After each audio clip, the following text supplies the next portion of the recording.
వందే మాత్రం. నేను మీ journalist Navata. Welcome to our voice. ఇది నాకు చాలా చాలా చాలా నచ్చింది కాబట్టి మీ అందరికీ ఇది తెలియాలి అనే విషయంతో ఓ వీడియో చేస్తున్నా. ఇది ప్రతి తండ్రి నేర్చుకోవాల్సిన జీవిత సత్యం. అలాగే మనం పట్టించుకుంటున్నామని నియంత్రిస్తున్నామా అని ఒకసారి ఆలోచించాలి. వీలైనంతగా ఈ వీడియోని షేర్ చేయండి. ప్రతి ఒక్కరికి చేరాల్సిన అవసరం ఉంది. ఒకరోజు భార్య సాదాసీదాగా భర్త దగ్గరకు వచ్చి చెప్పింది, ఏమండోయ్ వింటారా, నా స్నేహితురాలతో కొద్దిసేపు బయటికి వెళ్తున్నాను. ఫోన్ చూస్తున్న భర్త తలెత్తి ఒకసారి చూసి సరే ఎంజాయ్ చేయన్నాడు. ఆమె కొంచెం ఆశ్చర్యపోయింది. సాధారణంగా అయితే అవసరమా, తప్పనిసరిగా వెళ్ళాలా, ఆలస్యంగా రావద్దు లాంటివి అడిగేవాడు. కానీ ఆ రోజు ఏమీ లేదు, ఊపిరి తీసుకోవడం లేదు, ప్రశ్నలు లేవు, శాంతంగా సరే అన్నాడు. కొన్ని గంటలు గడిచిపోయింది. తర్వాత కొడుకు, టీనేజ్లో ఉన్న కొడుకు వంటగదిలోకి వచ్చాడు. చేతిలో ఒక పేపర్, ముఖం తెల్లబడిపోయింది. నాన్న అని మెల్లగా అన్నాడు. నా మార్క్ ఎగ్జామ్ ఫలితాలు వచ్చాయి, చాలా చెడ్డగా వచ్చాయి. అతను అక్కడే నిలబడి ఉన్నాడు. ఎప్పటిలాగే మందలిస్తాడని భావించాడు. చదువుపై ఎప్పుడు ఆందోళన పడే తన తండ్రి ఉపన్యాసం మొదలు పెడతాడని వినడానికి సిద్ధమయ్యాడు. కానీ ఇక్కడ రివర్స్. ఆయన చాలా ప్రశాంతంగా సరే అన్నాడు. కొడుకు ఆశ్చర్యంతో అంతేనా, సరే అని అడిగాడు. అవును అని ఆయన మృదువుగా అన్నాడు. ఇంకాస్త చదివితే తర్వాతసారి బాగా రాస్తావు, చదవకపోతే సెమిస్టర్ మళ్ళీ చేయాల్సి రావచ్చు. అది నీ ఎంపిక, ఏ పరిస్థితిలోనైనా నేను నీకు మద్దతుగా ఉంటానని చెప్పాడు. కొడుకు ఆశ్చర్యపోయాడు. తన తండ్రి ఎప్పటి నుంచి ఇంత ప్రశాంతంగా మారిపోయాడు అని. తర్వాత రోజు మధ్యాహ్నం కూతురు భయంతో లోపలికి వచ్చింది. నాన్న, నేను కారు ఢీకొట్టేశాను, పెద్ద ప్రమాదం కాదు, కానీ ఒక డెంట్ వచ్చింది అని. ఆయన అరవలేదు, కోపం చూపలేదు. సరే రేపు కార్ వర్క్షాప్కి తీసుకెళ్ళి సరిచేయించు అని సింపుల్గా చెప్పాడు. కూతురు ఆశ్చర్యపోయింది. మీకు కోపం రాలేదా అని అడిగింది. ఆయన స్వల్పంగా నవ్వుతూ, కోపం వస్తే కారు బాగుపడదు, తర్వాత జాగ్రత్తగా ఉండు అని చెప్పాడు. ఇప్పుడు ఇంట్లో అందరూ ఆలోచనలో పడ్డారు. ఇదే మనిషి, ఇదే భర్త, ఇదే తండ్రి ఇప్పుడు ఎలా ఇంత ప్రశాంతంగా ఉన్నాడు? ముందెప్పుడు చిరాకు, టెన్షన్, త్వరగా స్పందించేవాడు. ఇప్పుడు మాత్రం స్థిరంగా ప్రశాంతంగా ఉంటున్నాడేంటి అని. చివరికి ఆ సాయంత్రం అందరూ వంటగది టేబుల్ దగ్గర సమావేశమయ్యారు. వినండి అని భార్య చెప్పింది. మీరు ఇటీవల కాలంలో చాలా మారిపోయారండి. ఏం జరిగినా కోపం రావడం లేదు, అన్నీ బాగానే ఉన్నాయా?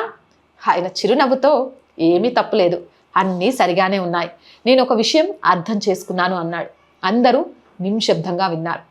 చాలా సంవత్సరాల తర్వాత నాకు తెలిసింది, ప్రతి వ్యక్తి తన జీవితానికి తానే బాధ్యుడు అన్నాడు. భార్య అడిగింది, అంటే? అప్పుడు ఆయన చెప్పడం మొదలుపెట్టారు. ముందు నేను ప్రతి దానిపై ఆందోళన పడేవాడిని, నువ్వు ఆలస్యమైతే చింతించేవాడిని, పిల్లలు తక్కువ మార్కులు తెచ్చినా నన్నే నిందించేకునేవాడిని, ఏదైనా పాడైతే కోపపడేవాడిని, ఎవరైనా బాధలో ఉంటే దాన్ని సరిచేయడానికి ప్రయత్నించేవాడిని, అందరి సమస్యలను నా సమస్యలుగా తీర్చుకునేవాడిని, అందరి సమస్యలను నా సమస్యలుగా తీసుకునేవాడిని. కానీ ఒకరోజు తెలిసింది, నా ఆందోళన వల్ల సమస్యలను పరిష్కరించదు, అది నా శాంతిని నాశనం చేస్తుంది అని. ఆయన కొనసాగించాడు. నా ఒత్తిడి మీకు సహాయం చేయదు, నేను సలహా ఇవ్వగలను, ప్రేమించగలను, మద్దతు ఇవ్వగలను, కానీ మీ బదులు నీ జీవితం నేను జీవించలేను. మీరు నిర్ణయాలు, ఫలితాలు మంచివైనా చెడ్డవైనా మీరు ఎదుర్కోవాల్సిందే. కొద్దిసేపు ఆగి మళ్ళీ నవ్వాడు. అందుకే నా నియంత్రణలో లేని విషయాలను నియంత్రించడానికి ప్రయత్నించడం ఆపేశాను అని. కొడుకు అడిగాడు, అంటే ఇక మీదట మమ్మల్ని పట్టించుకోరా? ఆయన జవాబిచ్చాడు, పట్టించుకోకపోవడం కాదు, పట్టించుకోవడం మరియు నియంత్రించడం వేరు. నేను మిమ్మల్ని ప్రేమిస్తాను, సహాయం చేస్తాను, కానీ నా శాంతిని కోల్పోయేంత వరకు కాదు. గదిలో అంతా నిశ్శబ్దం నెలకొంది. నా పాత్ర మీకు ప్రేమ ఇవ్వడం, మార్గనిర్దేశం చేయడం, అవసరమైనప్పుడు తోడుగా ఉండడం. కానీ మీ జీవితాన్ని మీరు నిర్ణయించుకోవాలి, మీ నిర్ణయాలు మీరు తీసుకోవాలి, వాటి ఫలితాలను మీరు స్వీకరించాలి. అలా నేర్చుకుంటారు అన్నాడు.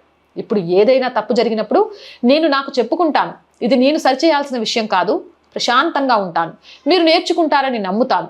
జీవితం పాఠాలు నేర్పుతుంది. ఆ రాత్రి అందరూ ఆయన మాటలను ఆలోచించారు. కొడుకు మళ్ళీ చదవడానికి కూర్చున్నాడు. నాన్న మందలించినందుకు కాదు, బాధ్యత తనదే అని గ్రహించి. కూతురు కారు మరమ్మతులు బాధ్యత తీసుకుని ఇన్సూరెన్స్ ప్రక్రియను తెలుసుకుంది. భార్య కూడా ఇంటి పనులను మరింత జాగ్రత్తగా చూసుకుంది, బలవంతం వల్ల కాదు, తన బాధ్యతగా భావించి. మెల్లగా ఆ ఇంటి వాతావరణం తేలికగా మారింది.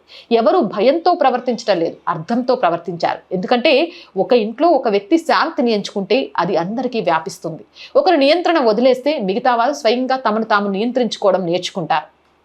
అలా శాంతి వ్యాపిస్తుంది ప్రేమల. కోపం, ఒత్తిడి, అధికారం ద్వారా ఇతరులను నియంత్రించడానికి ప్రయత్నించవద్దు. మీరు బాధ్యతగా ప్రవర్తించండి. ఇతరులు తమ బాధ్యతను గుర్తించేందుకు సహాయం చేయండి. ఇది మీ హృదయాన్ని తాకుతుందని ఆశిస్తున్నాను. ఇది శాంతియుతమైన రిటైర్ జీవితాన్ని గడపాలనుకుని ప్రతి రిటైరీ నేర్చుకోవాల్సిన ముఖ్యమైన పాఠం కూడా. జై హింద్, జై Bharat. R group of channels, R voice, R political, R Sanskriti 3 ఛానల్స్ని subscribe చేయండి. కోట్ల మంది ఛానళ్ళు చూస్తున్నారు, బట్ సబ్స్క్రిప్షన్స్ మాత్రం చాలా తక్కువగా ఉన్నాయి. మీరు చేయడమే కాదు, మీ చుట్టుపక్కల వాళ్ళతో కూడా ఛానల్ సబ్స్క్రైబ్ చేయించండి. ప్రతి వీడియోని లైక్ చేయండి, షేర్ చేయండి, కామెంట్ చేయండి. అండ్ ఫస్ట్ వీక్ మళ్ళీ అడుగుతున్నాం, ఎందుకంటే మిమ్మల్ని తప్ప ఇంకెవ్వరిని అడగలేం. శాలరీస్ కానివ్వండి, ఆఫీస్ రెంట్ కానివ్వండి, ఇవి ఆర్థికంగా చాలా ఇబ్బందుల్లో ఉన్నాం. మీకు తోచిన సహాయం చేయడం ద్వారా ఈ ఛానల్ని నిలబెట్టడానికి అనుక్షణం పరిగెడుతున్న మాకు చేయూతనందించండి. సపోర్ట్ చేయాలి అంటే సబ్స్క్రిప్షన్ పక్కనే జాయిన్ అనే బటన్ ఉంది. 1 to 5 లెవెల్స్ ఉన్నాయి. ఏదో ఒక లెవెల్లో సపోర్ట్ చేయండి. లేదా స్క్రీన్ మీద గూగుల్ పే, ఫోన్పేతో పాటు అకౌంట్ డీటెయిల్స్ ఉన్నాయి. మీకు తోచిన సహాయాన్ని అందించండి. వ్యాపార ప్రకటనల కోసం 8328500576 నెంబర్ని సంప్రదించండి. జై హింద్, జై భారత్.